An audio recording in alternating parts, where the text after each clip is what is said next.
Good afternoon, everyone. Invite you to welcome us and join it as we start the Finance Committee meeting for this November 10th, 2025. Madam Chair, Clerk, will you please call the roll? Commissioner Rawls. Present. Commissioner Darrett. Here. Commissioner Oster. Commissioner Jackson. Commissioner Russell. Here. Commissioner Hill. Commissioner Lee. Commissioner Thompson. Commissioner Fox. Commissioner Jay. Here. Commissioner Frazier. Present. 9 members present. Thank you very much. Are there any amendments to today's agenda? Any committee members? Seeing none, we'll move on, and I'll entertain a motion to approve the minutes. Motion to approve. Is there a second? Second. Motion by Commissioner Hill, second by Commissioner Durrett, I think. That's right. All those in favor, please say aye. Any opposed, please say no. The ayes have it. Are there anybody, members of the public, that wish to address the Finance Committee meeting? There are none, so we'll move on to item number 6, summary report from Knox County Schools, and welcome Mr. McPherson. You have some items on the digital agenda. If you would, please join us at the podium and give us your name and county of residence. Oh, you got to hit the little red button there, and hopefully the battery's plugged in. Okay. Push the battery in the back there.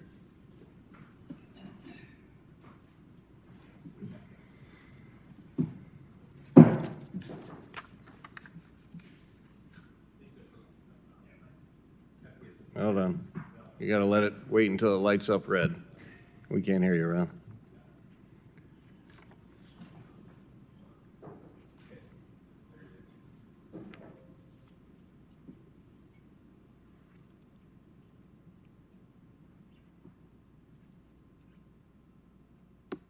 All right, now try the little button. Try the little red button there, or the little speaking person. There we go. No, hold on. On and off. All right, one more time. Hit the button one more time. How about that? There we go. Welcome. This wasn't supposed to be the difficult part. But thank you, Mr. Chairman, members of the committee.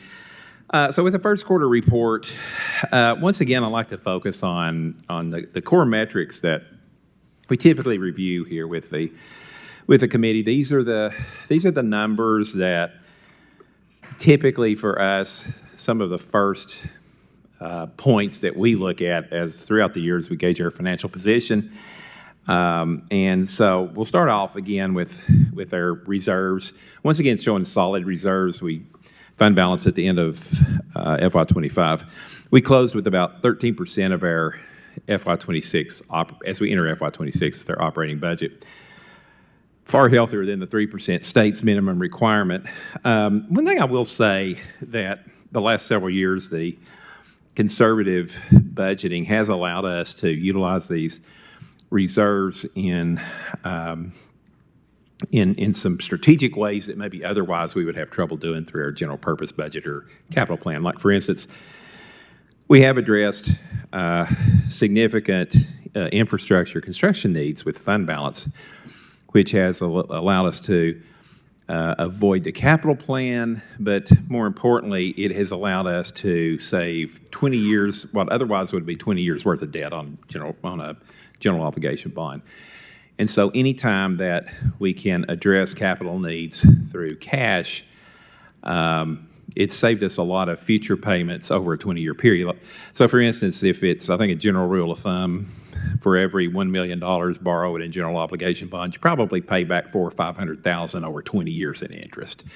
So it's allowed us to kind of keep that capital plan and those debt borrowings at a level that's much easier to navigate than what would be otherwise. Also, we have implemented security upgrades over the last several years. With these dollars, we have purchased things like security, student devices to continue our one-to-one initiative. So, we try to think outside of the box, but these types of things have allowed us to do some things. Otherwise, that might be difficult and require some budgetary reductions in other areas. For operations, we're tracking reasonably close to the prior year.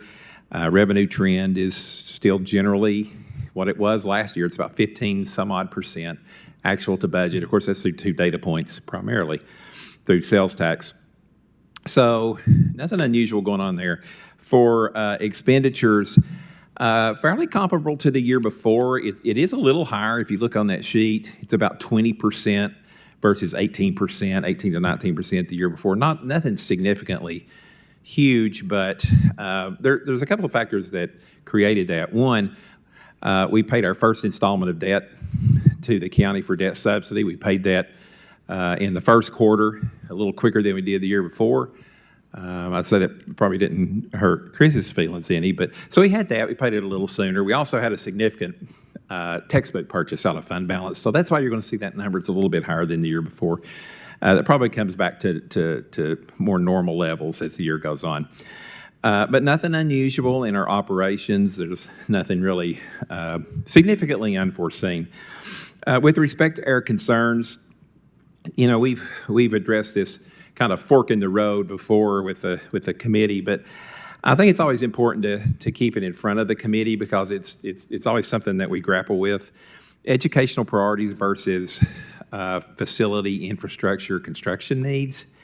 And I know debt's going to be a topic later on in the agenda, but I just think it's always important for us to keep this near the top, so keep it on our radar because we get this stark reminder, especially each year during budget deliberations when we're working with the capital plan and the budget, because often we find that these initiatives are competing for the same dollars, right? And so we have to be very strategic in how we budget those dollars and try to find that balance between our capital needs and educational needs. And the one other thing I would mention, we mentioned this before, with federal grant funding, particularly this year, it's been kind of a wait-and-see mode for school districts across the country. That there's been some uncertainty in the sense that you think certain federal grants maybe are going away according to the federal government. So you think they're there, then they're not, and then they come back. So it's been a bit unsettling. So hopefully the dust will finally settle on that. But I think in our present environment, I think it bears repeating that this may be something we have to navigate for a while. Lastly, we want to keep a watchful eye always on our economic conditions. Again, this is something we mention every time as well, but a significant part of our budget is dependent upon consumer spending. And 36% of the local option sales tax funds, well, let me say it this way, 36% of our budget is funded through local option sales tax. Also, our TISA funding from the state, which is about 50% of our budget, a large portion of TISA is actually funded through the state's portion of sales tax. So this is why we keep a close eye on this, that any downturn in the economy, at least if it's something that lasted significantly long, would certainly be problematic. Fortunately, we haven't had to deal with that in a while. Sales tax surpluses continue. We continue to receive those month after month. We're about 3% ahead of last year. So we do rest a bit easier when those surpluses are always there. It's not to the level that it was several years ago. We had some banner years, particularly as we were coming out of COVID. But nevertheless, we still have surpluses showing. So once again, so far so good. But there are some things that we have to perpetually keep our eye on. So anyway, I'd be happy to take any questions if you have any. Any questions for Mr. McPherson from the committee? Commissioner Frazier? Thank you, Mr. Chair. Just a couple of questions. We asked this, I think, last time, but I didn't receive a follow-up. What is the per pupil investment, and how does it compare to other counties of equal size? Yeah, that's a good question. I would say our per pupil investment on the local side is probably pretty good. Our per pupil investment on the state side is probably not so good. So we looked at this back, gosh, it's been a year or two ago, I guess. Chris may have better numbers than me. I think on a per pupil level, we're probably in the top 12 in the state with regards to this local funding. When it comes to state funding, I remember years ago when we would look at this, we were dead last. We're not dead last anymore. TISA actually helped us in comparison to some of the other districts a little. But we're still pretty well not. But do you have a dollar amount? Oh, I can get that. Folks look at this a little differently. I think in total, maybe our per pupil dollar amount is, oh gosh, I don't know. I'm hoping, Chris, it's about $10,000. Chris, does that either? Where's Simon? Did he leave? Okay. I don't know if you know or not. Okay, I can get that. It's not. A lot of times when you look at that, it's really funny because when the state will give you a per pupil dollar amount, they'll divide your funding by the total average daily attendance, which is a little higher. But they fund you on average daily membership, which is lower, right? So I would say I can get. It's not a problem to get that. Sometimes there's certain things that they omit, like debt and some of the other things. When we stack up against other districts, in total, it's probably not so great, but I can get that broken out actually between local, federal, and state and real dollars. And then one last question. You mentioned the federal grants. What is the dollar figure of federal grant money that the school system receives on average yearly? Yeah, probably. I can get that for you too. You're probably looking at about $40 to $50 million each year, maybe if an application. That's your two biggest are going to be Title I, which is obviously students, those are allocated to schools with higher proportions of at-risk children, namely economically disadvantaged kids. IDEA would be our special education population. That's probably, those two together, if you look at all of the title programs and special education, you might be looking at probably mid to upper 30s million. So that's the bulk. It's going to be those two, and also it's those two where we have the majority of our personnel costs in federal programs. It's going to be those two budgets. We can get that for you though. That's not a problem. Thank you, Mr. We'll get both of Pearson. those. Thank If you Mr. could Chair. send those to the commission office, we'll distribute amongst the commission.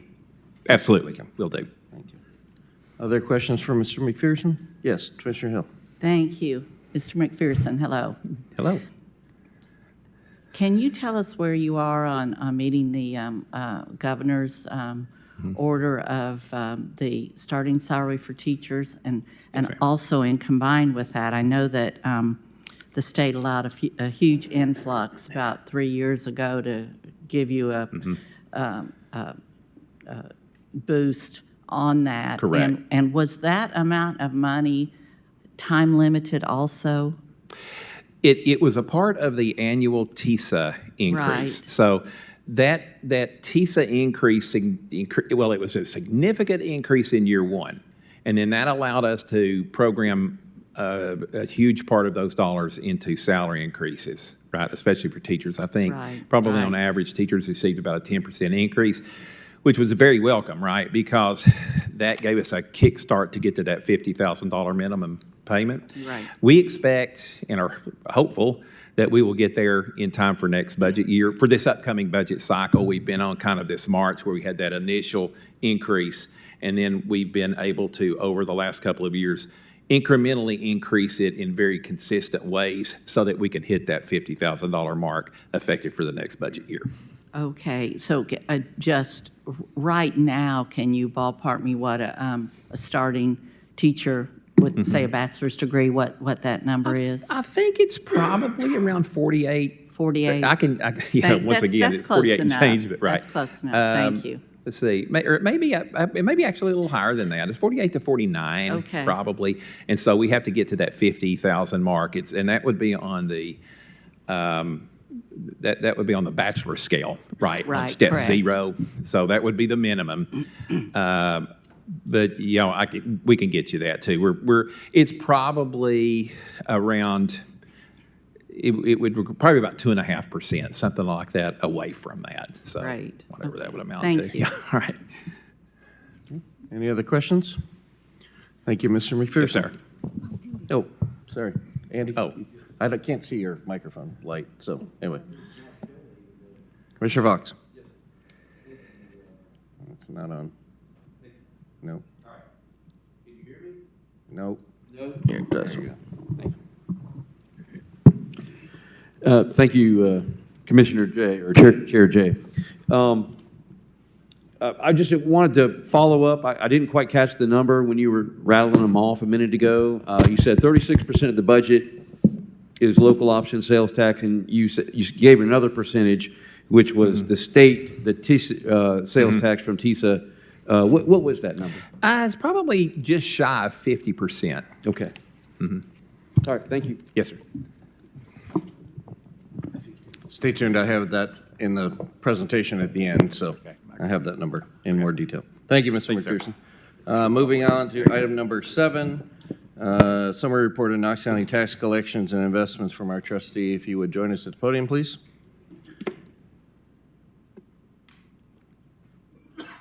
Give us your name and department, and I think we have a digital version, correct? Yes, sir, you should. Justin Biggs, Knox County Trustee, 400 West Main Street. Going to go over real quick some of our favorable things. We're still receiving an extremely favorable interest rate on our daily deposits through First Bank at 440. Our money market account we have at Smart Bank is at 400 or 4% rate. We do have Ms. Pearl Mathis and I've worked on the interest earned in the first quarter, which is great. It's $2.2 million. It's probably a little bit more than that now. That's through different accounts through First Bank, our master account, our ICS sweep account, ICS savings, LGIP, and Smart Bank. Also through Raymond James, the interest that we've earned is approximately $508,394. That's for the fiscal year 25-26, which is stellar. Some things that we looked at was our numbers. In 2025, our tax statements have already gone out, obviously. They were mailed not just on time, but a little early, and that's helped with our collections. Our collections are, on this date, $40,092,000. That's actually a little bit higher now. That's one of the best Octobers we've ever had in county history. It's been really good. So what does that mean? That means that we think it contributes to some people were paying city property taxes because there is a small discount if you pay early with the city. We've talked about it in the past here at Finance a few years ago. It is not feasible for us to do that with the county at all. So we're off to a great start for October. Our tax sales have brought in $4,422,000. It is scheduled for March the 18th. That number might be a little bit higher now. I think we've had 2 payouts since then. We have 548 parcels left in the tax sale. We attached the 6-year comparison for June, July, and August of 2025. If you look over that, I think you'll see, we're doing pretty good. A lot of those years are in the 99% collection rating, which is not easy to obtain. That's just a lot of hard work, effort, and energy by the team upstairs in the trustee's office. Commercial property owners, it's unfavorable. Retail food service is really struggling. We've gone out and talked to different businesses with personal property in the community. And I just asked, I said, hey, why are you guys, struggling right now? And what I was been told by different ones, they said that DoorDash, Uber Eats, and things of that nature, people will order an entree.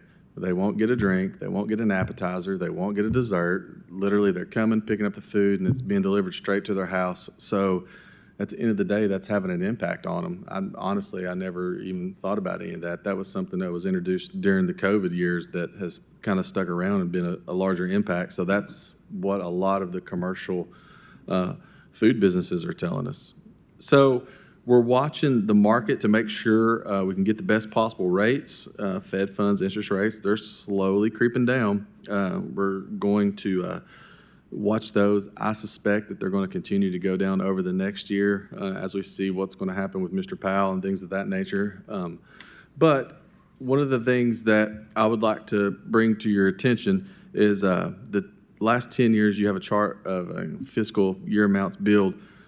look at how much it's increased from 2025 to 2026. And we think, by some of our calculations, that we've added over 3,000 parcels just in the last year, which is amazing. We're looking forward to seeing what the reappraisal says and getting a more defined number. But even in that, when this report was ran on October the 28th, it only had us at 38 million. So that means in just 3 short days, we've done over 40, we did an additional $2 million with that. If anybody has any questions, but if not, I'd like to point out the hard work, effort, and energy my team's put into this month and how great things are going. I really appreciate them and everything they're doing. Thank you. Commissioner Rawls? Thank you, Madam Chair. I've been called worse up here. I apologize.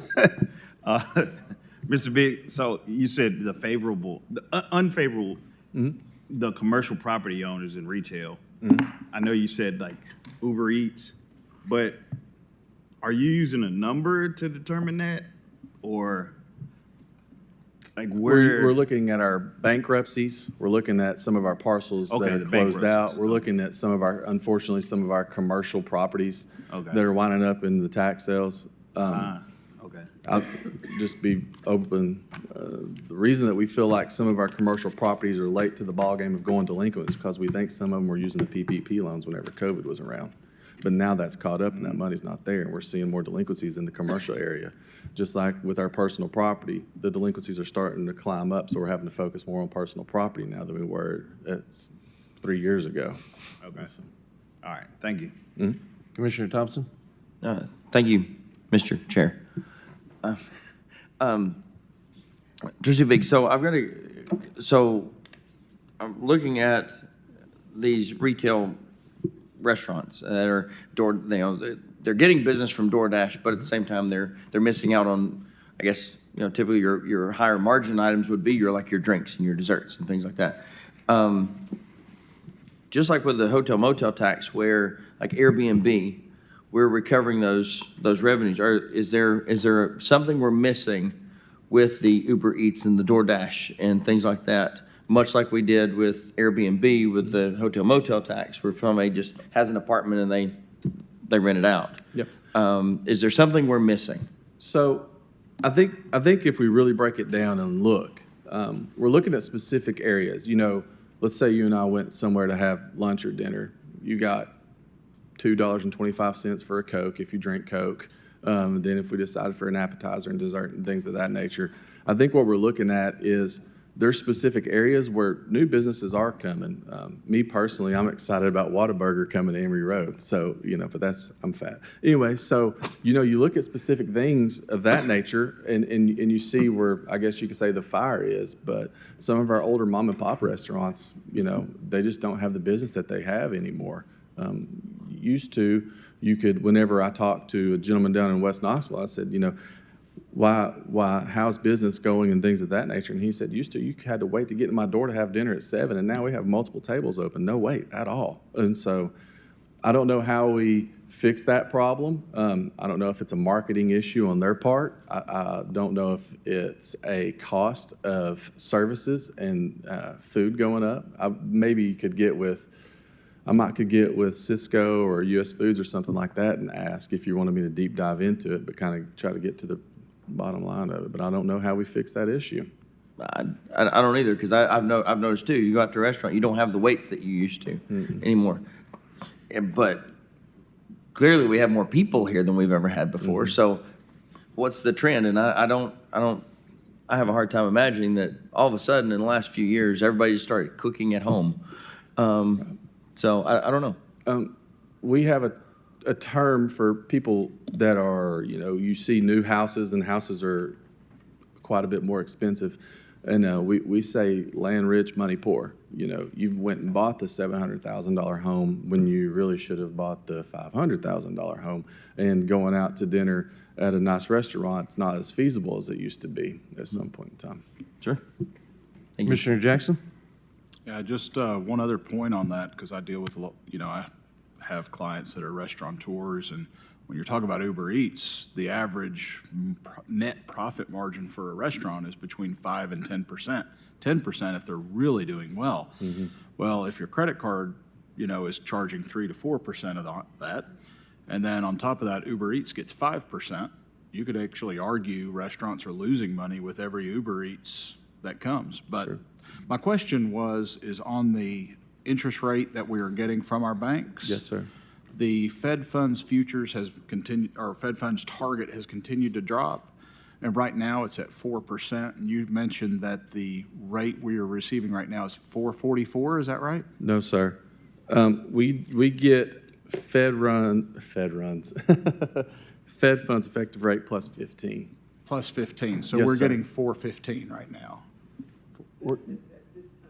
Or Fed funds effective is what we're, When we reprinted this report, it was 440, now it's 415. okay, Yeah. I got it, yeah. I just have a quick question. Of the March, you said the next tax sale is in March? Yes, sir. When will that list be finalized, and when will that list be available to the public versus internal?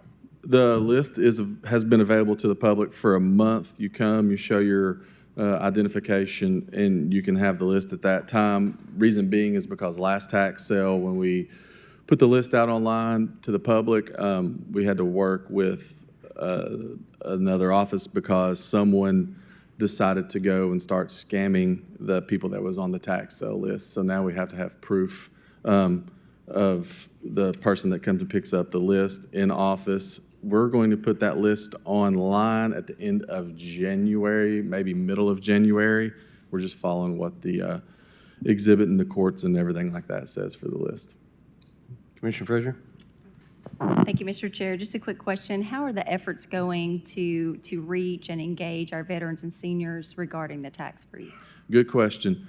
We're having a lot of sign-up events. We have had, it's going really good actually, but it's almost heartbreaking whenever you're doing some of these sign-up events. And then with the mobile office program, going to their home that, they're bedridden and we're waiting until their power of attorney can get there so they can look at specific things. But this sounds bad, but we've actually had a pretty good increase in widows, which means the veteran has passed away. But the efforts are going amazing. A lot of people are coming to our sign-up events. We have them all across the county. We had 2 last week, and then we're going to have another one in December, and then come back around and do them all again in January. If you guys have anywhere that you would like to put our pamphlets or our scheduling, it's on our website, but I can deliver pamphlets to Drew up in the commission office for you guys to put out anywhere you may think. We've went around to a bunch of local businesses, put up our schedule, put up our pamphlets. We are getting some help through different entities, Knox County government entities and things of that nature. They're going really good. Thanks for asking that. I should have mentioned that, but it's going good. It's going really good. We have a lot of people trying to understand what specific qualifications they have to meet to be disabled. And what's the outlook at the state level for future funding for these programs? It is not good. It is not good. So last year, I came to you guys and we talked about funding for our disabled vets and the tax relief program. Unfortunately, a lot of people have moved to the state of Tennessee. And whenever I was in classes and seminars, they were talking about it being a first come, first serve. And the exact scenario that I just gave of us having to go to residents where power of attorneys and things of that nature are there to be able to sign up, that means that if we didn't administer our program as quickly as possible, those funds would not be readily available. Luckily, this year, we're not in that boat, but we're supposed to be next year. And one of the things that I fear, people are going to fall off. Whenever I very first came into office, we had hundreds of people that were falling off the program. Last year, we had 12. That's the lowest number we've ever seen. Now, there was a ton of outreach, but that's people that in the year had passed away. We couldn't, we had to go and find their obituary and things of that nature, but only 12, which is a huge number. So my fear is we're not going to have these people coming, and we're not going to get the funds from the state of Tennessee. And I feel like I'm beating a dead horse. Luckily, Senator Briggs and Representative Wright are fighting the fight with me.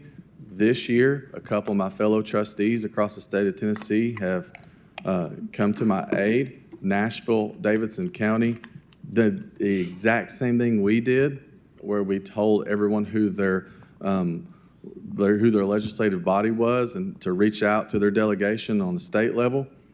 Made sure that those funds will be there. Right now, it's about $42 million, and we were literally bringing in money from our reserves. Now we're at the portion where there is no money in our reserves. It's zero. We've depleted it. So next year, whenever we try to have the same $42 million, which it's been for years now, it's not going to be enough. So what we've done is we're having these sign-up events, and we're going out because you can sign people up until April the 5th. That's the deadline date. And a lot of other counties get very busy after tax time, which is February 28th. We did the exact opposite. We've gotten busy now. We've already seen people with their refund checks and things like that. We're trying to make it to where our senior citizens and our disabled veterans come in as soon as possible. So that way, that way we can prepare for the worst and we can get our people paid. I know that sounds bad for other counties, but that's the truth of it. Just trying to make sure that the Knox County residents get their money. Now, if there's an increase this year or something like that, we'll be good. We've talked with Mr. Bryson, and they keep reassuring us they think that they have a plan, but the direction that I'm seeing is it's not a good direction. So, Commissioner Hill? Thank you. How soon after they apply are they notified if they qualify or not? we've seen it happen in a week. Yeah, we week. enter it in. It's called TRAMS. It's a state website. The state checks our information, specifically, Commissioner Hill, when we're talking about disabled veterans, because some of our veterans, this sounds bad. Some of our veterans may be missing a limb, okay? And sometimes by the state standard, just one limb missing is not enough. Yeah. Which sounds absolutely crazy to me. Like at our East office, this gentleman came in, and you basically have to say, well, hey, you're only missing your leg. That's not enough, which I hate. I hate doing that, right? But they have to look through the DV, the disabled veterans, before they can confirm. Now, the state on tax relief, it's not as hard. So we can turn those in like a week or so. The DVs takes us about 2 weeks. Okay. So if someone applied like the 1st of October and they have not heard, then they should. They should contact They my need to office, contact you. and we'll call the state. And is it the same process with the veterans, disabled veterans, as it is for the No. tax relief for our It's a little- low-income seniors? It's a little easier. It is a little easier.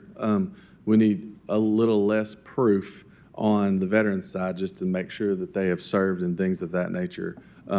But it is a pretty lengthy process for tax relief. Side note, if you qualify for tax relief, you also qualify for tax freeze. So that's a good thing as well. Okay. And is it a state requirement that people have to reapply every year? You just have to, you don't reapply, you just come in and let us check your funds, because some people, what we'll see is an increase in Social Security. Unfortunately, sometimes that does kick them off, or you've sold a piece of property and you'll have, we'll look at your pensions, your annuities and things of that nature. Sometimes if you're really close to that threshold, it will kick you off. That's very rare, but we just spot check. And then after you're on, the following year, you get a voucher that comes with your tax statement, and that acts as that dollar amount that you get back. So you don't even have to wait on your funds to be recouped or anything of that nature. That voucher is exactly the amount that you were approved for. So that becomes automatic, the voucher? Yeah.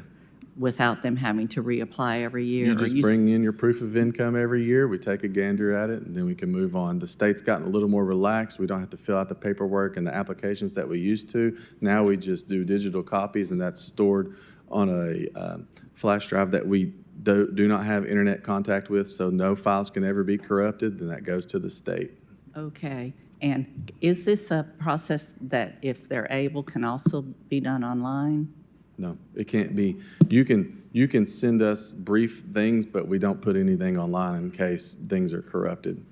I mean, but the application reapplying every year is not a process that could be done online? No, just because a lot of our elderly seniors, they don't have a Social Security statement. So a lot of times what they'll do is they'll just have a copy of their bank records that shows that deposit.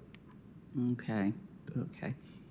But if they did have that ability, could they do it online? I don't know if the state would allow an online things of that. I don't- That'd be curious, just if you could just find out. Yeah, I'll find out. Perhaps. Okay, thank you. You're more than welcome. Thank I've you. been trying to find out if we can actually have people sign up to have their tax statements emailed to them instead of a paper copy. I'm going through that right now. That'd be a good move, too, yeah. Okay, thank you. Commissioner Oster? Thank you, Mr. Chair. Thank you, Trustee Biggs, for being here. You guys do a good job with getting the information out about the senior tax-free. So if a commissioner were to have a community meeting, we could just let you guys know, and Yes, you ma'am. could show up. That would be a great Absolutely. place to do that. Yeah. Or possibly commissioners post that on their social media sites that we communicate with our constituents and would have you guys get to reach out to. I'd be so grateful. Okay. Yeah. I think thank that's you. an easy fix. Thank you. The other question I had about the tax sale, you did that last tax sale where you emailed the commissioners the tax sales in their district. When that comes up again, could you do that for us so we'll know? Break it down by district? Yeah, Okay. yeah, that was helpful, and I know there was the new commissioners now, they didn't see that, so I think that would be helpful for them to see too. Okay. Okay. Thank you. Thank you. I failed to mention that, and I'm sorry, on March the 18th, the tax sale is going to be held at the Grand Event Center. We've reached capacity in the large assembly room, and so it will be at the Grand Event Center. I should have said that. Sorry.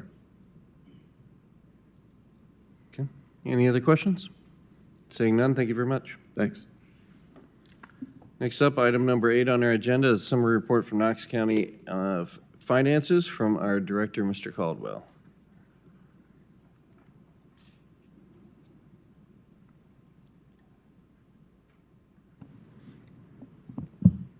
Chris Caldwell, Knox County Finance. I was just going to defer my time to focus on the report. So unless you all have questions, I'm Okay. good. You'll keep sending us, obviously, the monthly, you get the monthly reports and sales tax reports you sent us. Okay. We're going to move on to the next item, which is number 9 and 10. This is really combined together. You have a paper copy in front of you. I believe there is a digital version online as well. There is. And I'm going to put it up on the screen as well. I want to point out just very quickly, this is an update from, I think I've done this twice now, 2 years in a row, and this will be the third one.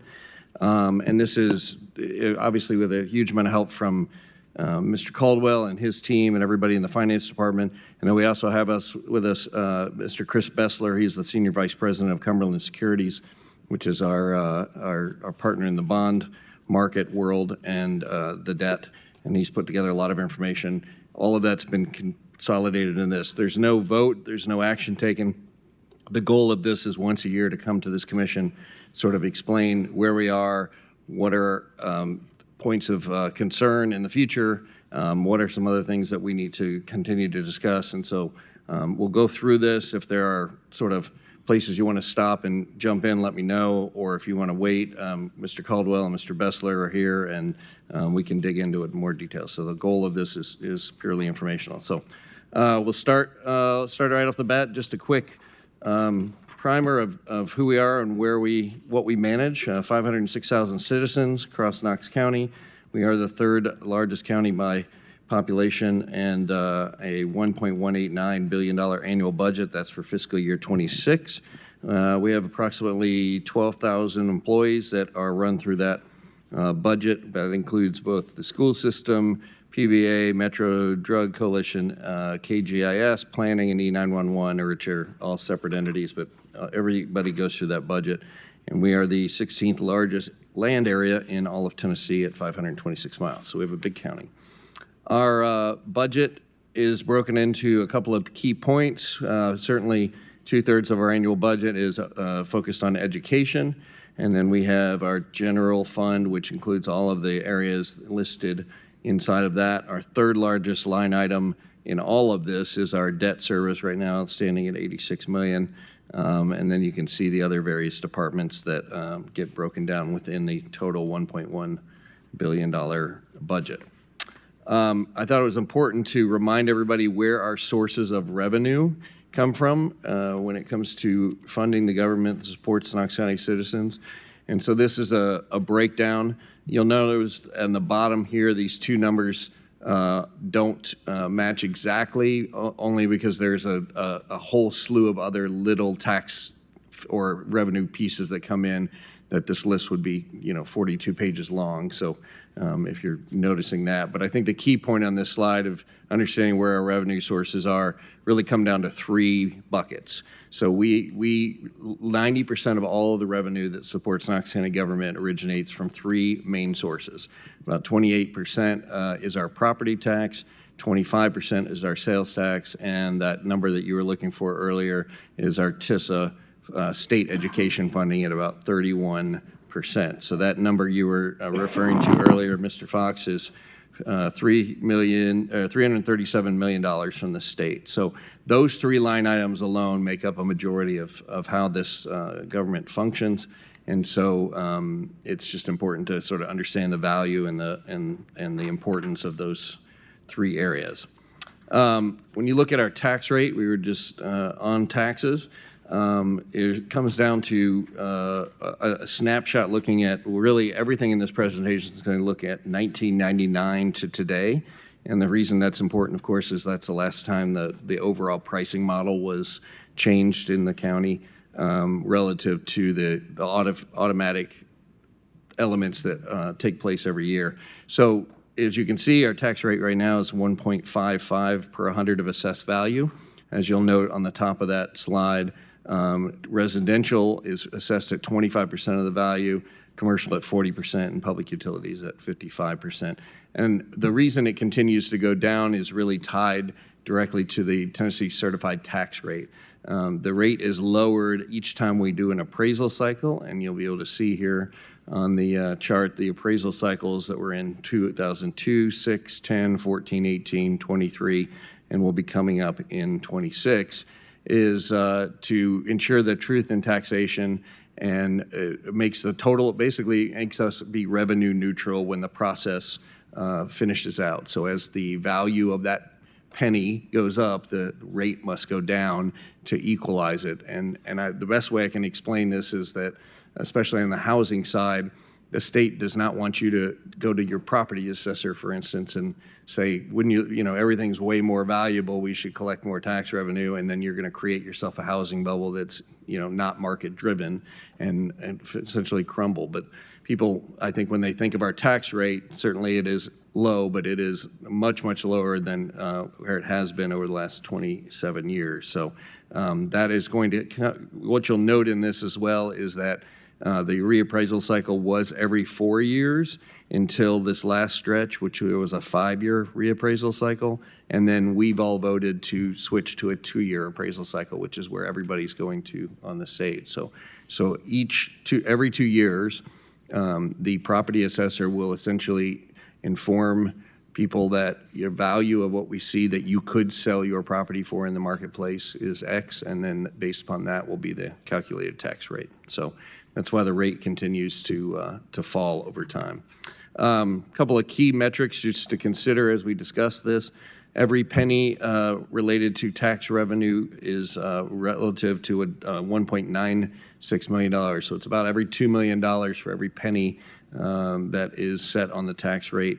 But that penny is different than it was back when 27 years ago, or 26 years ago.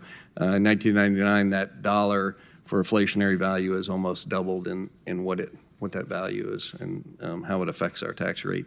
And then I just put in here just a reminder of sort of our since 2019, 2018. So this obviously didn't go all the way back to 99, just relative to sort of what our listing prices are now and how it has, in the last few years, crossed over to exceed the national average. So we are growing faster, our values are growing faster. So you may have constituents that say, well, you charge me more taxes, but you're getting charged less for inflationary value considerably, but more in the overall valuation because that property is worth more. Always want to look at where we are as relative to the top 10 counties in the state. So if you look at the far right of this next graph, we are the third largest county by population, only exceeded by Shelby County and Memphis area and Nashville's Davidson County. But our property tax rate is 9th out of 10 counties, so relatively on the low side or at the bottom of the low side comparatively. And certainly if you look at the populations, once you get past Rutherford County, it drops pretty significantly in the, basically everybody below Rutherford County are half our size and half our needs and all of the things that we require for running it. Our overall property tax rate comparative to the entire state is we are 76th lowest tax rate in Tennessee.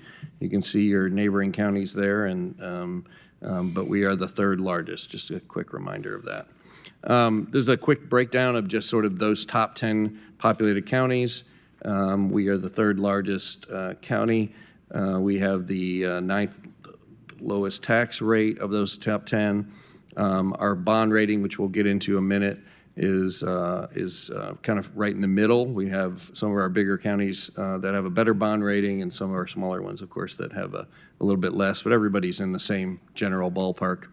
Our outstanding debt ranks up on the high side of about 2/3 of the way up on our top 10 counties, and $809 million does not include the capital improvement plan. That is just baseline debt and equals about $1,600 per person of debt per citizen in Knox County. So just a little bit of baseline data. All right, so let's talk about debt and what is the role of debt in Knox County government, how we use debt to help manage our community. So certainly we use that to fund large-scale, long projects. Most of the bonded debt that we have is related to objects that would have a value of 20 years or more. And so we sort of talk about capital projects. It then allows our capital costs that are due today to be shared with future users. So instead of using cash where you take every bit of it and pay for it in front, we are able to spread it out over time. And then, of course, it helps us support consistent tax rates. And then it complements a bit of a pay-as-you-go funding for our balanced approach. So general use of debt in that regard. Our community investments that are possible through debt, these are long-term investments, schools, certainly new facilities, upgrades, expansions, public safety, our jails, our infrastructure for emergency services, our baseline of infrastructure, which we all think about every day, roads, bridges, major equipment, and then, of course, courts, parks, general government buildings, pretty much everything that will have a shelf life of 20 years or more. Our debts, one slide behind, there we go.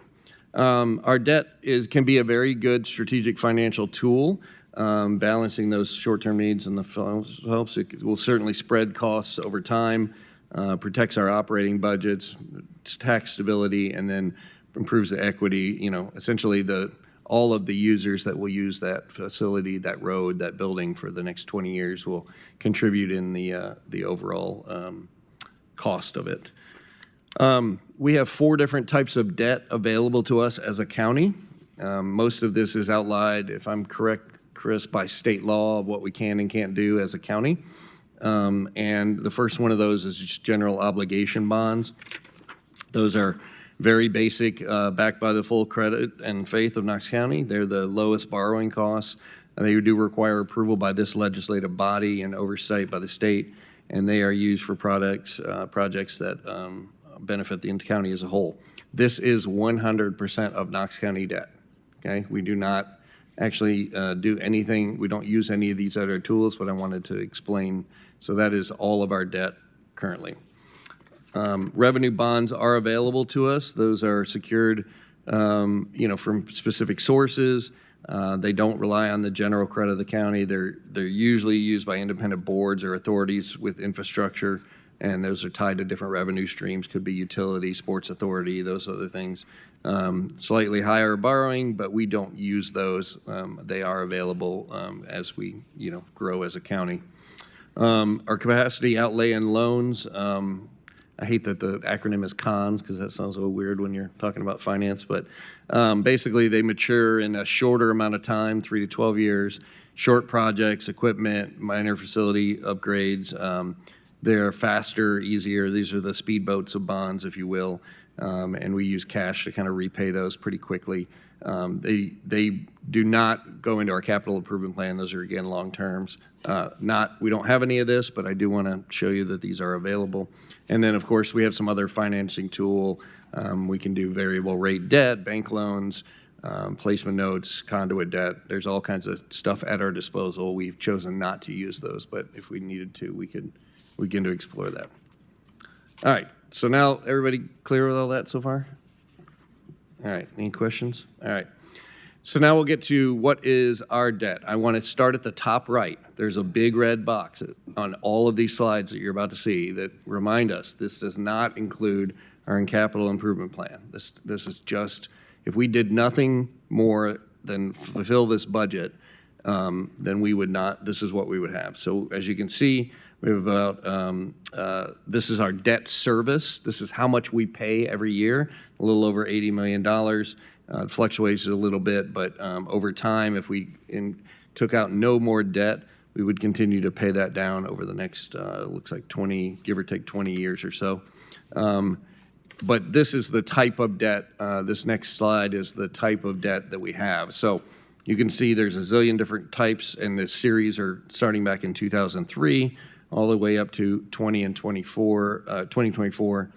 I highlighted this red box on the right. You guys have heard us talk about interest-only balloon payment debt that we own. This, for example, was used to build the Hardin Valley school system, amongst with other things. It's all this kind of, you can see my cursor. Can you even see my cursor here? No. Okay. It's this blue stuff right. Look at 2030 through 2034. It's that sort of middle blue layer. It's kind of like, this is kind of like looking at a geologic formation of debt. So it's sort of the blue layer there that starts in 26 and then goes all the way, and you can see it sort of hit the two. That's our big balloon payment work, debt that we have to do, the K1 debt. So that's the stuff that is kind of pushed. You'll see this in a couple of slides from now. But these are the types of debts, the types of bonds that we have. You can see they're all, basically general obligation or general bonds, but that's what we pay. Our debt service, if we continue to pay at about $80 million, $86 million a year in annual debt service, and did nothing else, again, does not include the capital improvement plan or any future building. If we just service the existing debt, about 75% of that will retire within about 10 years. But again, that's deceiving because that assumes we do nothing. We never build another thing again, which we know is not the reality. But it shows you that if we pay that consistent, how much in interest are we paying versus how much are we paying in the principal? We're eating away at that, but it changes pretty quickly here, which is what you'll see. Our outstanding debt is broken into basically two halves, which would not be surprising to you. Most of it's general fund, and half of it's general fund, half of it's sort of related to our school system, and then most of it is fixed rate general bonded debt. But there is 22% of it that is variable based, and that is we can get into the details if you want about why we have that, and of course that fluctuates with the market. So we like the fixed rate long term static future, but in the past there have been other commissions that have used that variable rate system. This is the savings opportunities that we may have. So this is a debt callable.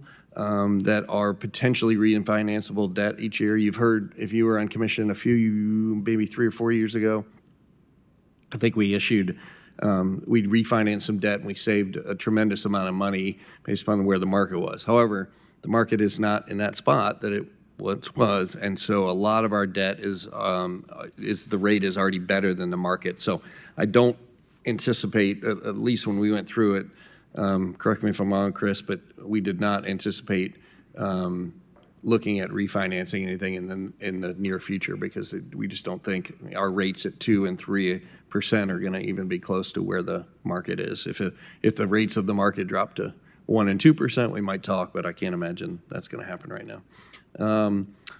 We have a great credit rating, which we talk about often. We work very hard on that. The finance team does a lot of work to make sure our credit rating is very good. Of course, the benefits of having that higher credit rating, lower borrowing costs, market access, and competitors will want to buy our bonds. Certainly the public trust, knowing that we're good fiduciary and fiscal stewards of their money, and it really supports our long-term planning. We also talk a lot about that if our debt rating were to drop, how expensive that would be for us. So when we talk about cash and debt and long-term fiscal stability, we will do everything possible to not drop because it could really start compounding pretty quickly. So super important that we keep that high credit rating. Of course, our peer counties in the top 10 are all in the general range, but we're on the high side of that. You can see we're kind of halfway in the middle. Chris will always say, we're in a really good spot. One of the downfalls of having the top, AAA rated is that there's only one place to go, which is down. And even though those two are pretty close, like being near the top is just as good as being at the top.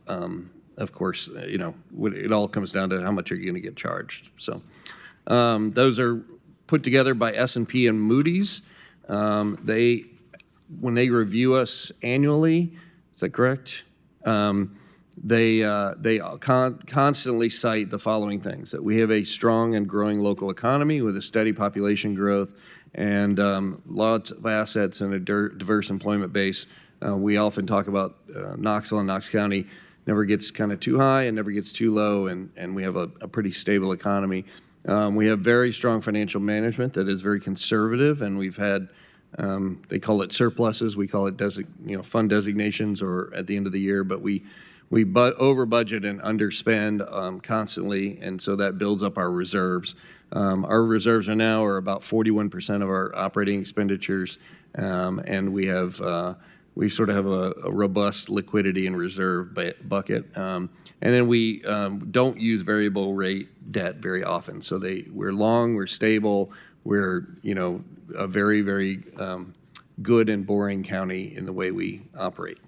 But those ratings come out every year. If you want to read through several hundred pages of them, we will happy to give those to you. All right, so our capital debt and planning and our capacity. So every year as part of our budget cycle, we have a capital improvement plan. This is a formal internal contract with ourselves for what we're going to do. This is our major projects, major infrastructure, facility needs over time. And then when the debt analysis and the ratings and everything come together, they are certainly put into consideration what our capital needs and capital improvement plans. So it's annual. We can change it at any time. This has a little bit to do with what is the vision of our executive branch and what is the vision of our legislative branch. But we do that every year during the budget season.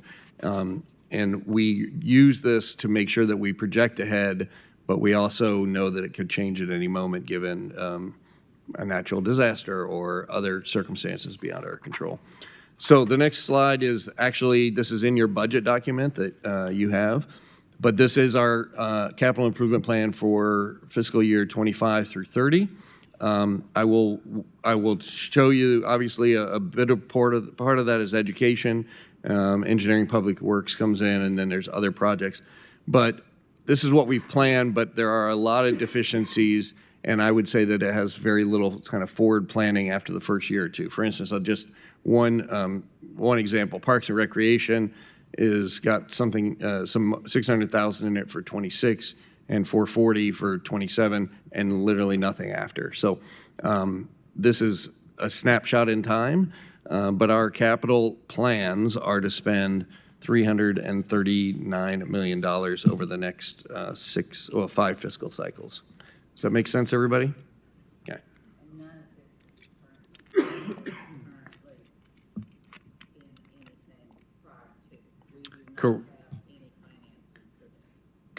Yes, correct. Not everything you've seen so far does not include this. I'm about to put it in there. But this is what we've agreed to, and obviously things like engineering and public works, they've looked at capital expenditures, schools, you can see it jumps significantly. We've got some new elementary schools coming online. So we are planning this. We are putting things into motion. Could it be changed at any time? But also you have to remember, for instance, a school expenditure, you might have 1 year where you're doing land acquisition and planning in one fiscal cycle. The next fiscal cycle is actually construction phase 1, and then the last one. So you might have one school that costs $50-60 million that's spread over 3 budget cycles. So we have committed to this. You can't really sort of half build a school. So while it can be changed, this is pretty set in stone with a lot of the capital projects. This next slide shows you what our debt looks like when you include that. So again, these are commitments that we have made and projects that we have begun. And you'll see that our annual debt service over here on the left side is right around $80 million, and it's going to rise to close to $110 million over the next 1 to 6 budget cycles. This is the existing debt service that we have layered on with the capital improvement. So when I think of debt as a total, this is really the graph that I think about is what have we obligated ourselves to and the citizens of Knox County. One part of this I really want to point out is a critical junction in 2030. This is very, very, very quickly approaching. In 2030, I'm going to show you why that becomes a year where we should be very concerned if we do nothing with our current pricing model and our current expenditures with Knox County. So I'm going to break it down this way. When we bring in tax dollars, it's pretty simple. That every year in our budget, we allocate what the money will go to for every dollar that is brought into as revenue. We break that into 3 big buckets. First is education. So it's a little over 48 cents goes directly to the education allocation. 67 cents goes to our general fund, which includes all the various other departments. And 39 cents, almost 40 cents goes to debt service. That's how we break out each one of those dollars. And all of those dollars, especially the debt service one, this is why this is really critical. What you'll see is the debt service, the fund balance or the debt reserve balance that we have. And as it goes along, you can see this is how much it costs. And you can see it rising close to $100 million. How what our projected revenue is that 39 cents going into that column. What the variance is of how much we're bringing in versus how much we're spending. And obviously, we're having to spend more on debt than we are bringing in. So we are underwater in that regard of it's not a 1-to-1 ratio, but we have a fund balance. Now, normally that fund balance is used as we fluctuate, but under the current pricing structure and the current budget scenario, you can see in 2030, we are not able to pay our bonded debt under the current structure. Now, we can change any of this going forward, but on the trajectory that Knox County is currently set up in, 2030 becomes a very, very critical year. And if you remember from the previous chart, 2030 is $104 million projection, and then 2031 goes to $109 million, and then $107 million, $104 million, $103 million, and on we go. So it gets very tight beginning in 2030. So I wanted to sort of take this and put it into one example. Now, there's something like 20, oh, by the way, fun fact, the state will require you, whether you like it or not, to pass a budget to pay for your debt. So if we don't do anything and we can't pay for our debt, the state will come in and the comptroller will come in and set our tax rate for us, and they will require us to do things. So we don't really have a choice. This, again, is part of what it requires to run a state and to run a county. There are over 20 different departments in Knox County, and so I just wanted to take one that is something we can all understand and we relate to every single day, and that is paving in our engineering part. So this is just one example, and I bet you could go through all those 20-plus different departments and start figuring out, what our investment is versus what is the long-term return. Engineering and public works has a budget and asphalt. So this is a breakdown of, you can see in the pink line, the indexed asphalt price back in 1999 when we last changed our pricing model. It was about let's see, it was, yeah, $100. No, that's not the price. This is just the budget of the highway budget. You can see versus how many miles we've paved, and then what's the asphalt price. If you look at the next slide, actually, I break down in a couple of slides here the actual asphalt price. But it's an easy way to think about this. Knox County maintains about 1,800 center line miles of road. So every year, regardless of what we do, we lose 1,800 miles of life every single year.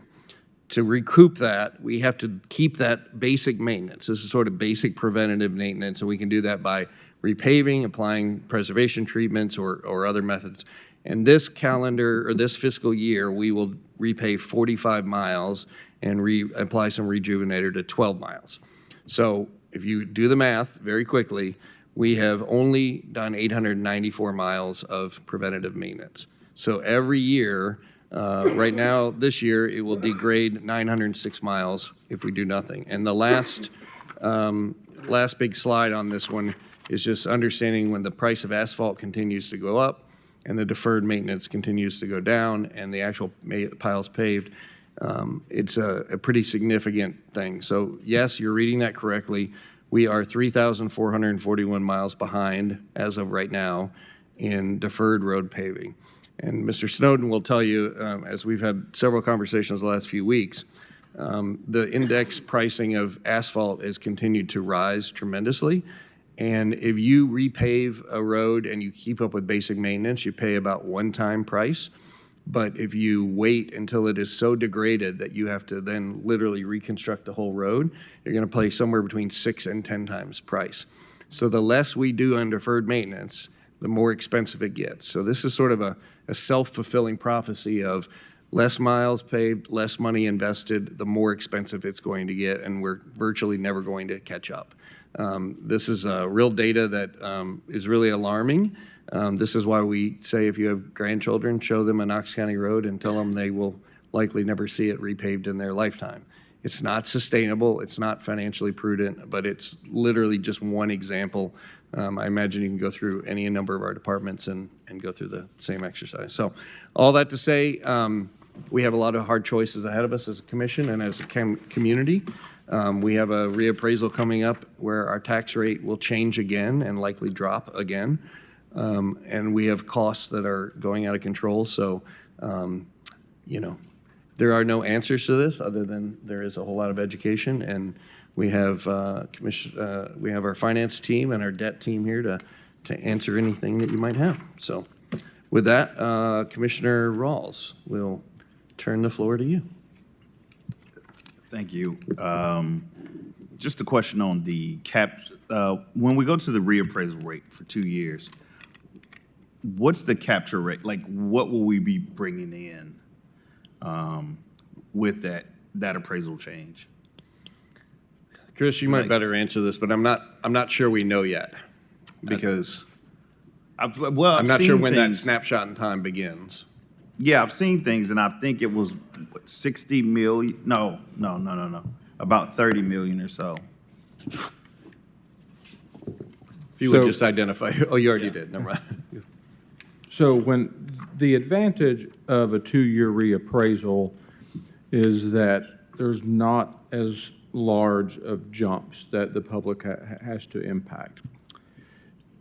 For us, it still has no benefit to us except that we don't have to deal with the ratio anymore. So the ratio, we know in 25 and 26, FY 25 and 26, cost us about 9.7 million bucks per year, right?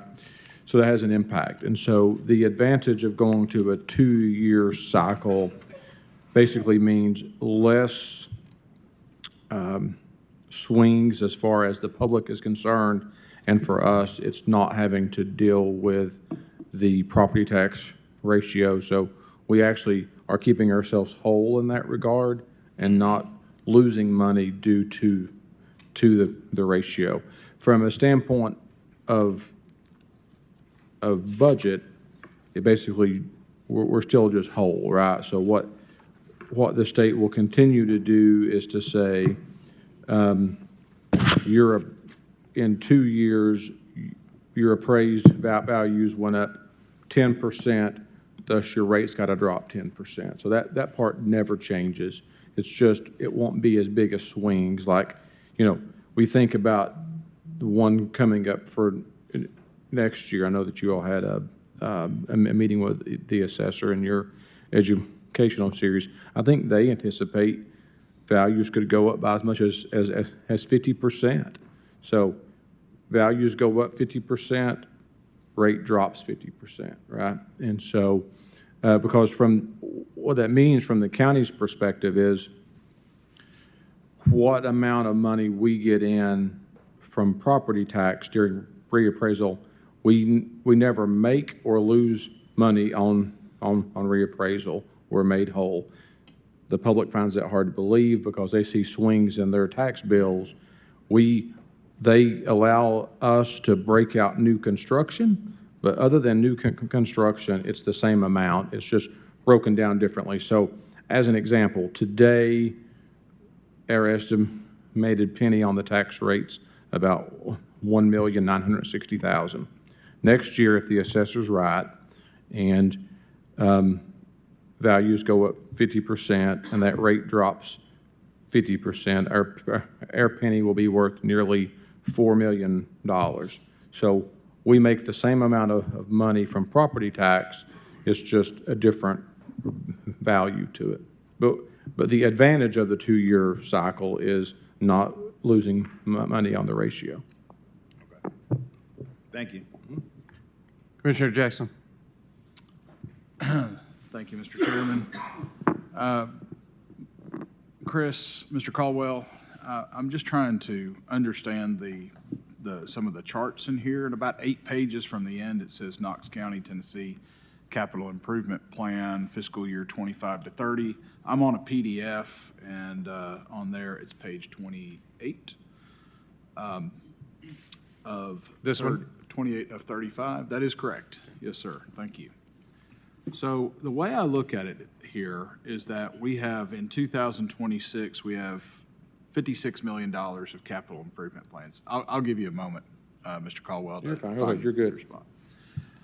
So we have $56 million. And if I go to the following chart where we have the stacked bar chart, it's called the stacked bar chart. So there in 2026 or 2027, you can see the capital improvement plan fiscal year for 26 of $51 million is then added in green, and then it just stays there. Are we funding that entire thing with debt? Yes, so So the capital improvement plan is funded 100% by debt? yes. Okay. And it's, let me say this. There's two parts to that. Yes, so anything that is bonded is typically 20-year fixed rate bond. Sometimes we'll do variable rate, but more times than not is fixed rate. Now, in the capital plan itself, that's the amount that's bonded. There are times when schools and or the county, though, will say we're going to pay for certain amounts with cash up front. But in the one that you're looking at here currently, that's what's going to be bonded. And let me say this as well. So you all approved the 26 capital plan when we approved the budget.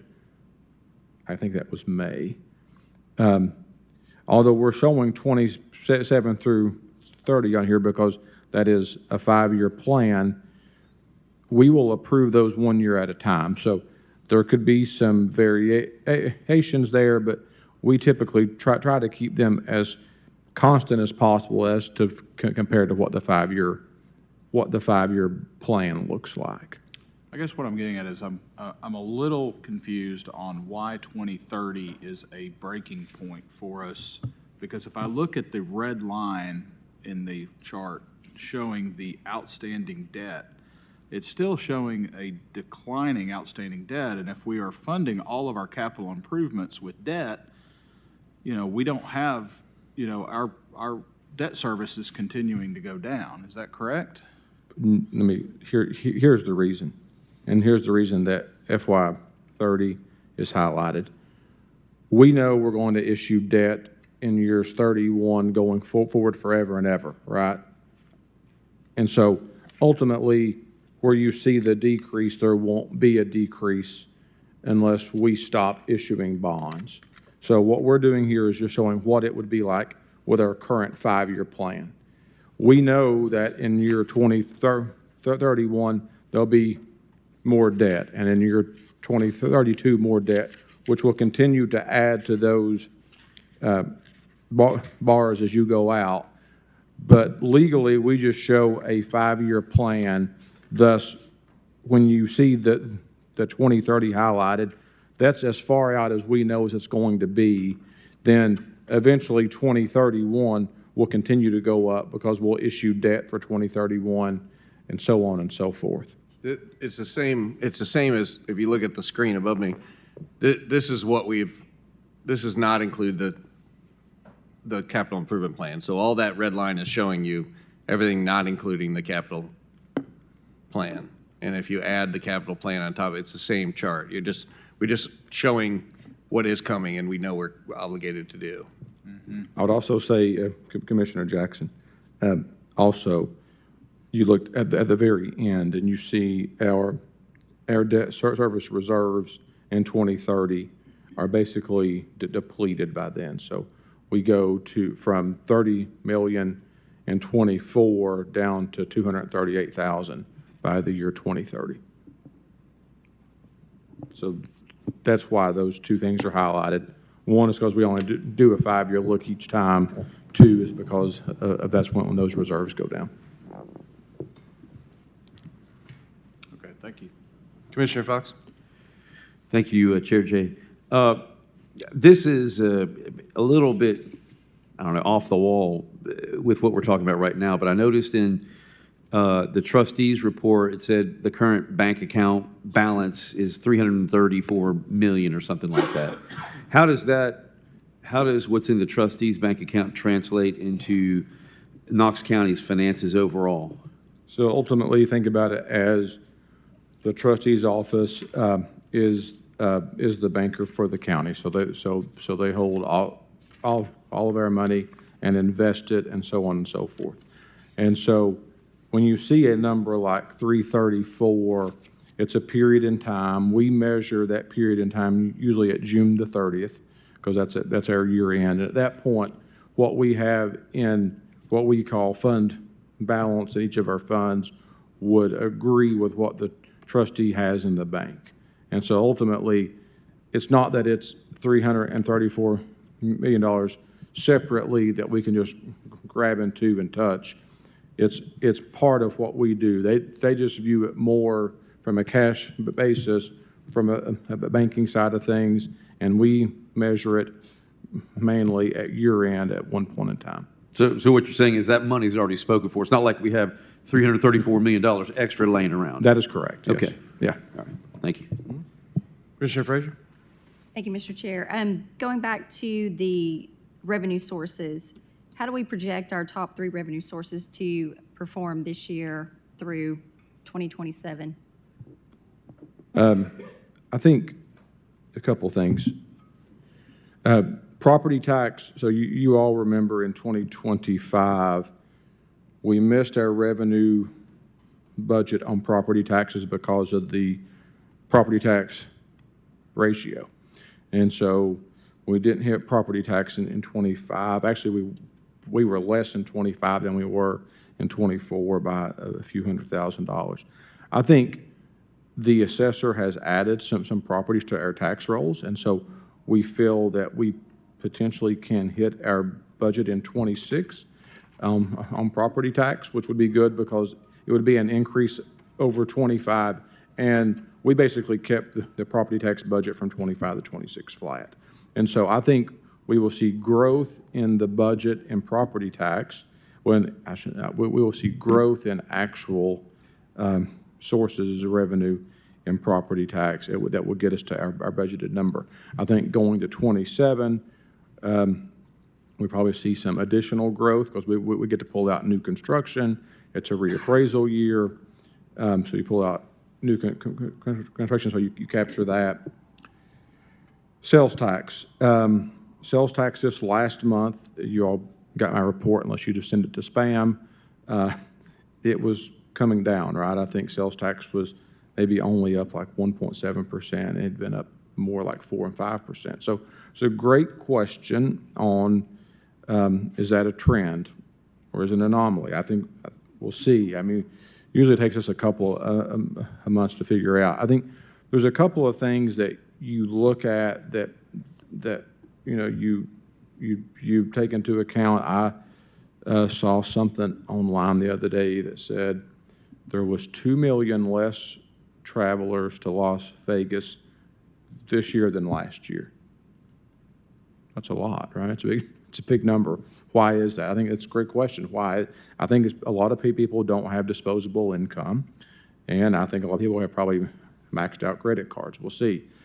So what does sales tax continue to do these next couple of months is big for us, and we'll see. But ultimately, we've not saw a downturn, we've just saw a flattening. So I think from a sales tax standpoint, flat would be okay.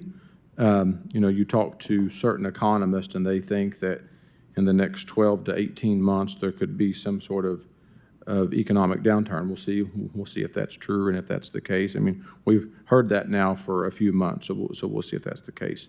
TISA is our other big revenue source, and Ron and them will analyze those numbers. They typically slightly go up year over year, and I would assume that would continue to be the same. And so you'll see slight increases there. So I think we see, you know, kind of slow and steady increases probably, and if you look at those three as a whole. And then looking over at the outstanding debt, savings opportunities, do we have any bonds that are advantageous for us to refund this year? And no, you know, I keep on telling Chris that he needs to bring some, but he won't. Ultimately, they do a really good job in how they structure our bonds. So we always have a chance for callable debt every 5 or 6 years, right? And so that's important. And the good news is that the bonds that are callable this year, we got such a great rate on the last 5 or 6 years, it's not advantageous for us to refund those. We will continue to look at those. I think, you know, interest rates probably come down by the end of next year, maybe another point or so. So does something fall in line? We'll see. But as of now, nothing that is refundable that is worth for us to refund. Yep. I want to say thank you to Commissioner Jay for putting this together and also the Finance Department. When you do this, this is always so extremely helpful and paints such a clear picture of the current state. I know we've got some things that this administration and this commission has put into motion that we need to see how they'll play out over the next couple of years. And I love the fact that you did something that was very relatable, which are our roads. You know, people look at our budget and they say, oh, you've got a $1.1 billion operating budget. You've got plenty of money. And then you, right off the top, you back out your two core public services, which are your schools, and that's looking at, 743 million.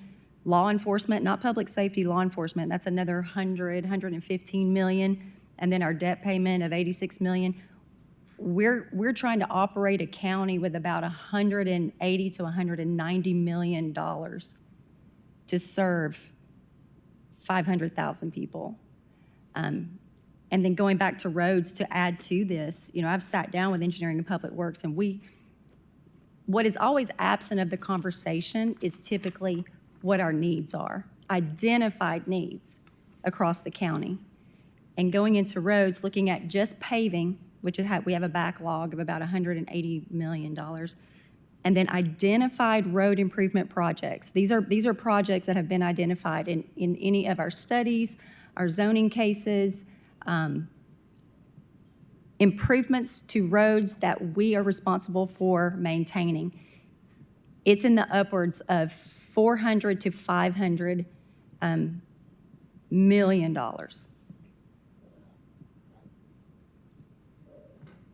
It's just, it's really alarming. So I want to thank everyone for putting all of this together. I think it's super helpful. Thank you. Let me say something as well, and this is important. I think a lot of times people don't view the full picture, and it's fine, and they don't understand everything. But oftentimes I will hear, Chris, you've got $84 million in fund balance in the rainy day fund. Why don't we spend that, right? And I always say, well, first of all, we got a fund balance policy that dictates what we should spend fund balance on, one. Two, what gets lost is, and Chris could speak to this, is the rating agencies often look at our healthy reserves, and that balances out what they view as above average debt burden. So if we were to use a lot of that rainy day fund, I hate that word, but if you were to use a lot and then you get downgraded from AA+ to the next one, and it costs you 15 to 20 basis points, how much more are you paying in debt service expenses because you spent some of your rainy day fund? I'm not saying that you should never spend any, but I think a lot of people look at a rainy day fund, I think it's just, why don't you just spend that? Why don't you, it's there, what are we using it for? And it's often used for things like that. It's also used for, Commissioner Fox brought up trustee talking about having $334 million in the bank. That benefits us by having healthy reserves, because then we get to invest those reserves and we earn interest, which we budget for every year, which helps us to do more things. And so oftentimes, if you hear me getting defensive over using reserves, it's more than one reason. And listen, and working with Chris for a number of years, there's no magic formula about, what would it take to get to AAA, or what does Moody's or S&P like? What should our reserves be at? There's a number of things that go into that. We have a really good relationship, I hope you would say this, with Moody's and S&P, to where we have often great conversations and they look at a number of things. And so, I think anytime that you hear from somebody, whether it's reserves or whatever, I think looking at the big picture is important. Sometimes that gets passed up on. Commissioner Fox? Well, that's exactly, thank you, Chairman Jay. That's exactly what I was getting ready to ask. Maybe it's not something you can answer at this time, but I was just going to ask, why does Hamilton County have a AAA and Knox County has an AA+? What are some of the, just out of an academic understanding of what's going on here? I would tell you a few things, and if I'm wrong, he'll stop me. I would tell you they have less debt than we have. They have a higher tax rate than we have, so they view that as more ability to pay. Yeah, their tax rate is 2.237, ours is 1.554. So that's Our one. debt is 809 million, theirs is 270 million. That's the two big things, Chris. Is there anything? If you would just identify yourself as. Chris Bessler, Cumberland Securities. So if you look at the charts up there, you can see Hamilton County on the estimated debt per citizen is $700 per citizen there. So when you have the population, you have the growth that they've had, the income levels, where they are to national average, commensurate with where Knox County is as well.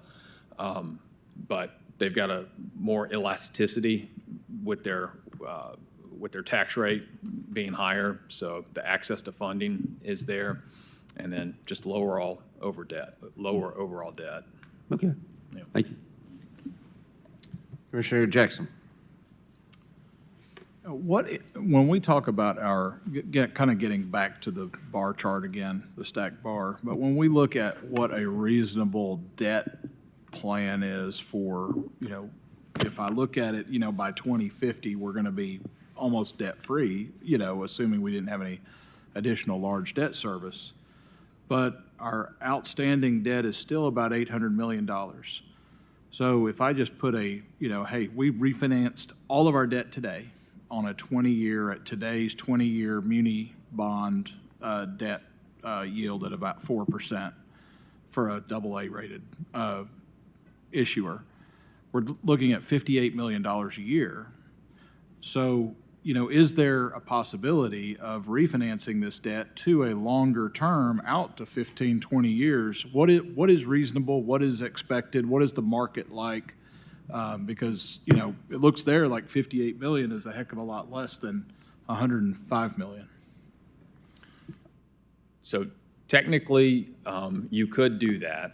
Not all of the county's debt is callable. So when you go into the fixed rate tax exempt bond market and say you issued bonds over a 20-year amortization period, it is expected by the buyers of that debt that there's going to be a certain period of time where they're going to be guaranteed that cash flow. Typically, it's 10 years before you can call it. So you issue bonds for 20 years, and then at the 10-year point, that's when you have the opportunity to refinance those bonds. We've been using slightly shorter calls, 8 or 9 years, on much of the county's debt here over the last 10 years or so.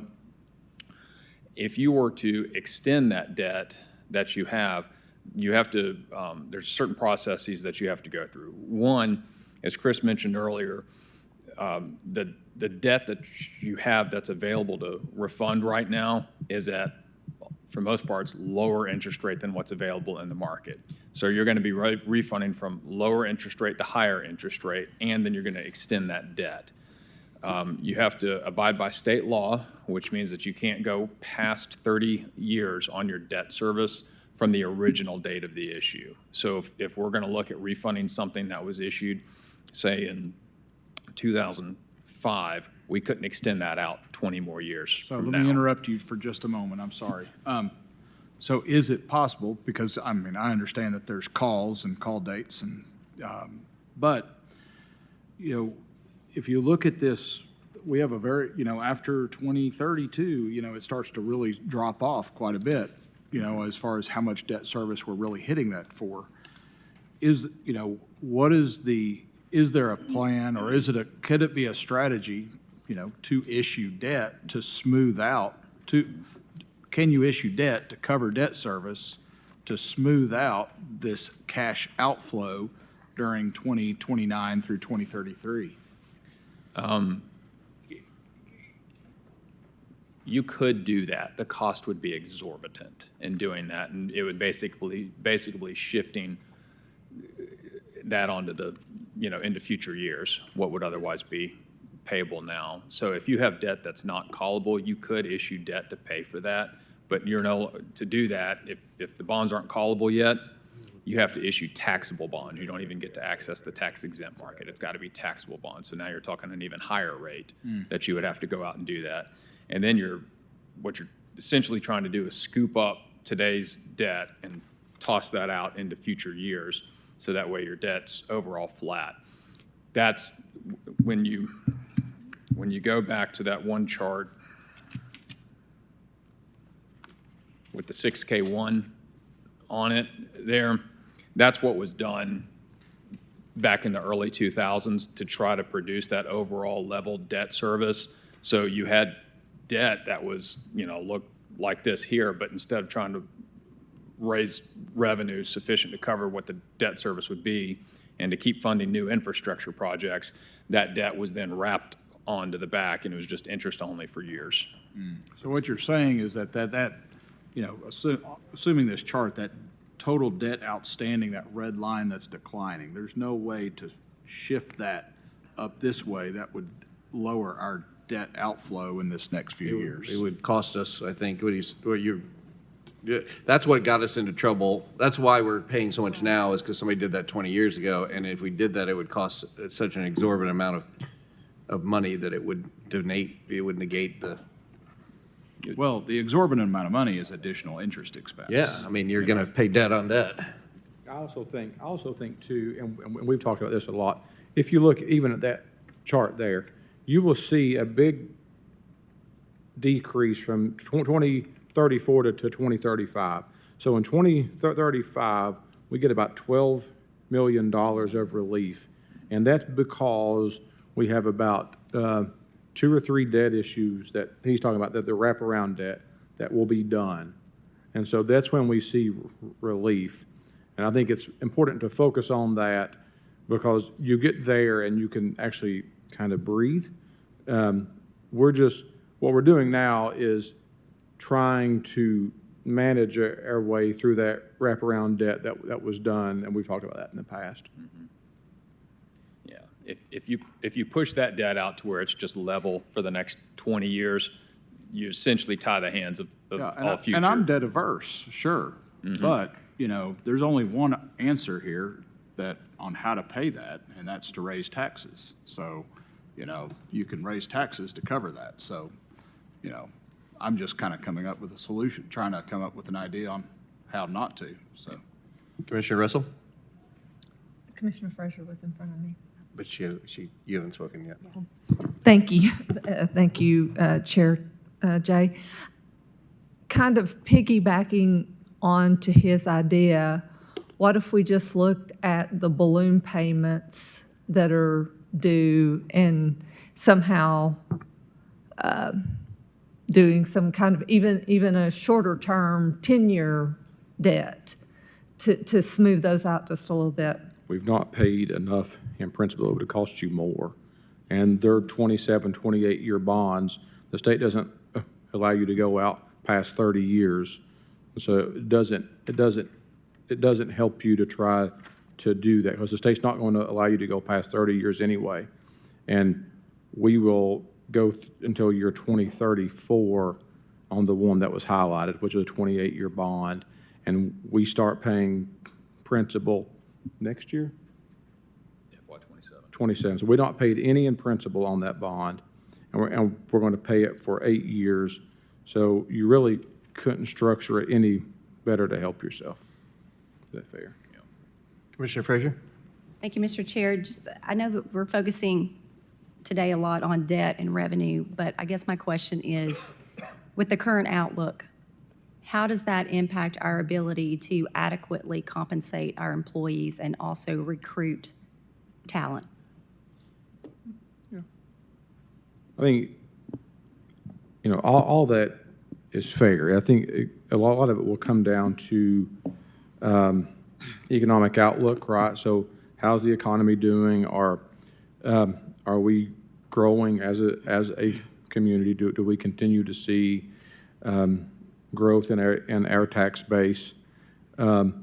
If you look at growth in property tax, and like our property tax growth the last 5 years has been about $22 million. Our growth in sales tax the last 5 years has been about $40 million.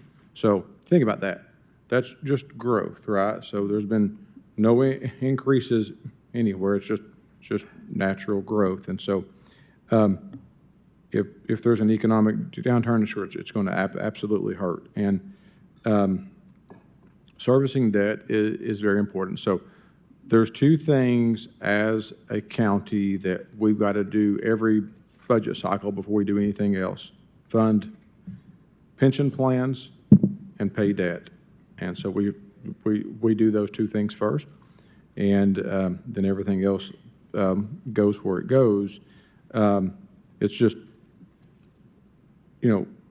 how big is the pie, right?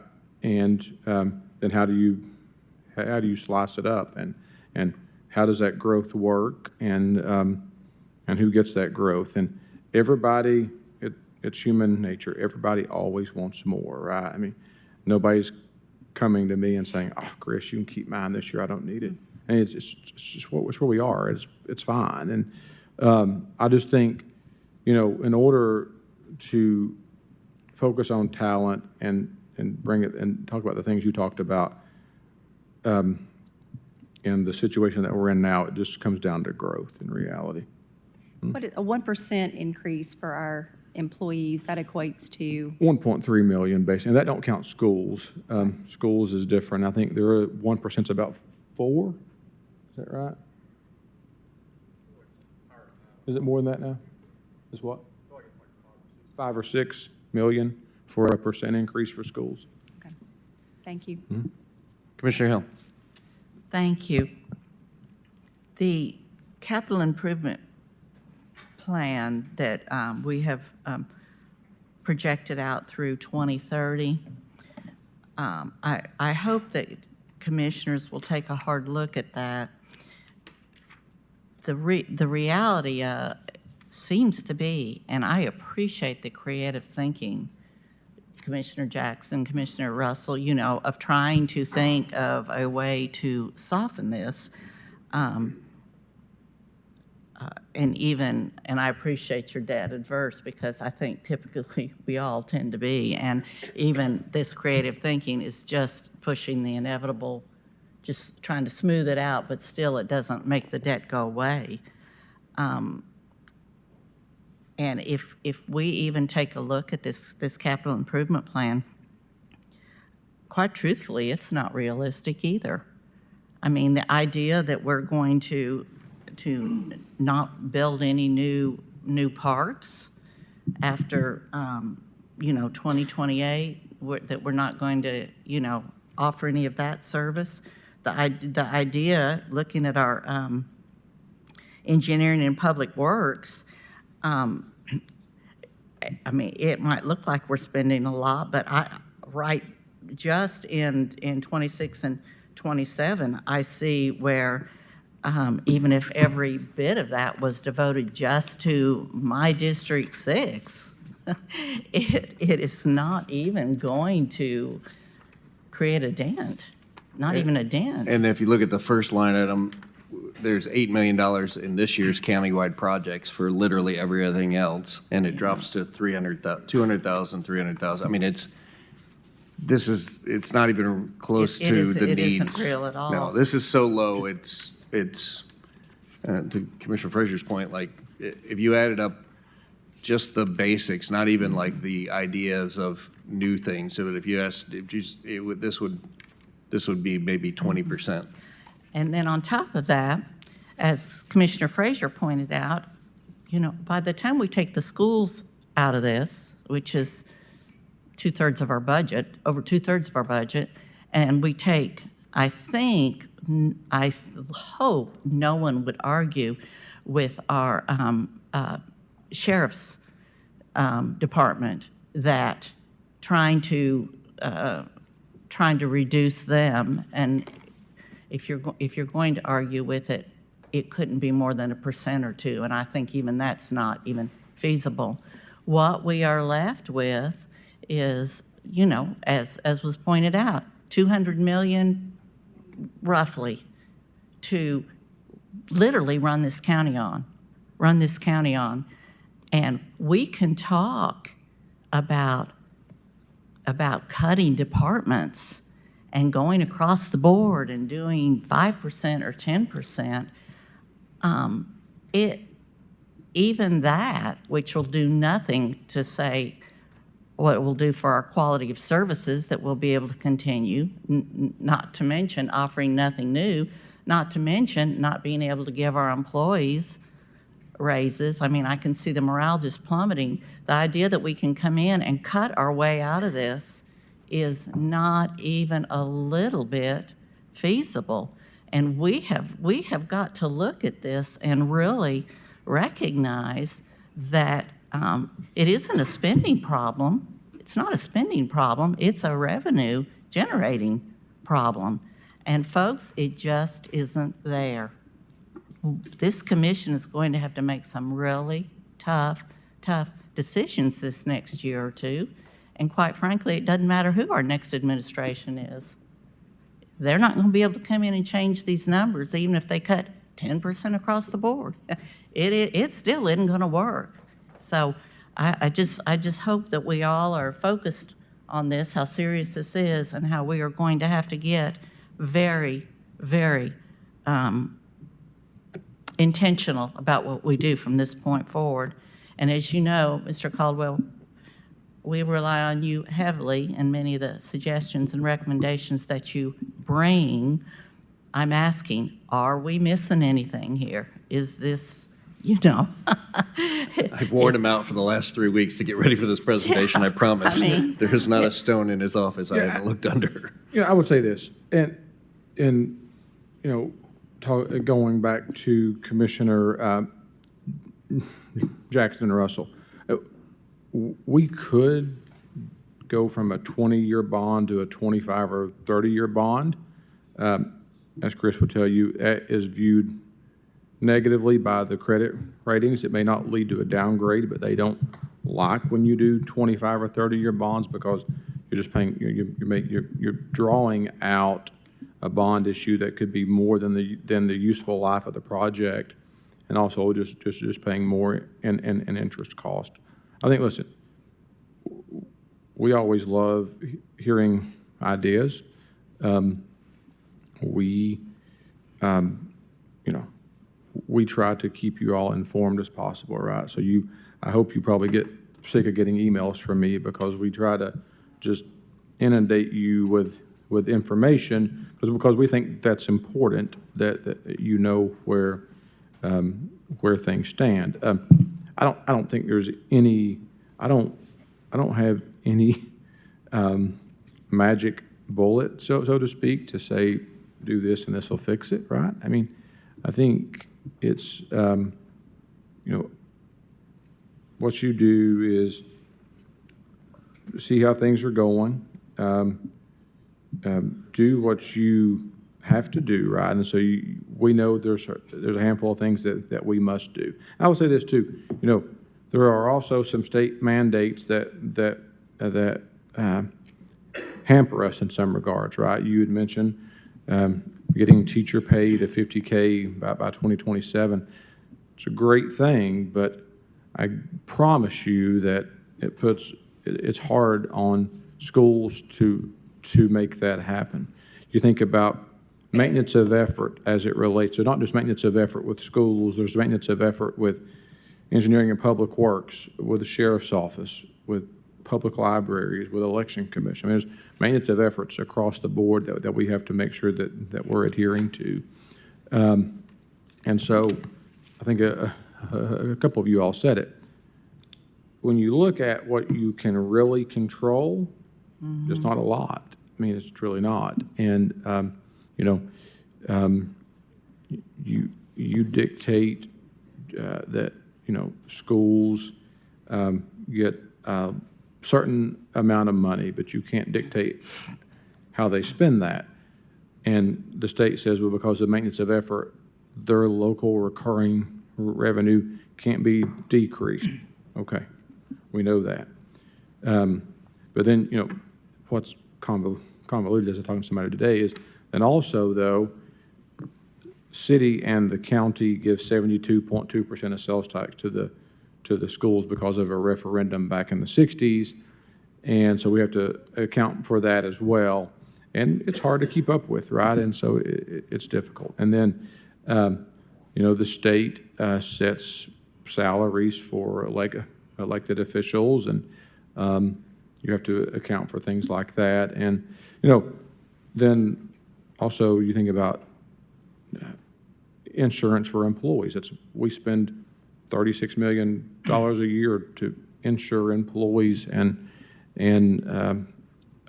spouses and dependents and things like that. And so it gets expensive. And I think at a certain point, you just sit down and look at, what are your priorities? And when you have those priorities, then you look at how you fund those priorities. Commissioner Fox? Oh, thank you, Chairman Jay. I remember, I just wanted to remind everybody, too, that the commission, immediately before the one that I was seated in, had basically promised South Knox County to build a new baseball field to the tune of about $15 million when they rezoned that Dry Hollow development. So that's not even listed here. And so, just thank you. There's a lot not listed here.